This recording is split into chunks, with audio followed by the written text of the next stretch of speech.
सोलापूर शहर मध्य विधानसभा मतदारसंघात शिवसेना उद्धव बाळासाहेब ठाकरे पक्षाच्या वतीने शिवसेना नेते महाराष्ट्र कामगार सेनेचे प्रदेशाध्यक्ष विष्णू कारंपुरी महाराज यांनी उमेदवारी मागितली आहे।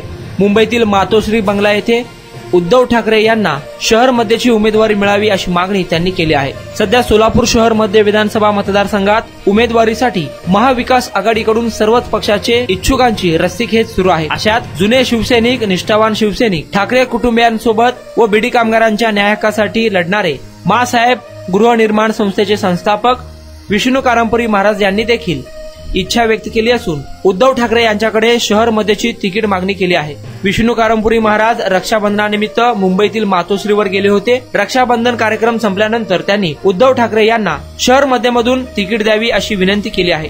गेल्या 35 वर्षापासून विष्णू कारंपुरी महाराज सोलापुरात कट्टर शिवसैनिक म्हणून काम करत आहेत। आजपर्यंत उद्धव साहेब तुम्हाला मी काहीही मागितले नाही, यंदाच्या वेळेस शहर मध्य विधानसभा मतदारसंघातून मला उमेदवारी द्यावी अशी मागणी विष्णू कारंपुरी महाराजांनी उद्धव ठाकरे यांच्याकडे केली आहे। या प्रसंगी उपशहर प्रमुख अनिल दंडगुळे, युवती सेनेच्या शहर संघटिका रेखा आडकी, अमित भोसले, यल्लप्पा मेत्रे, राधिका आडकी, राधा दंडगुळे आदी उपस्थित होते।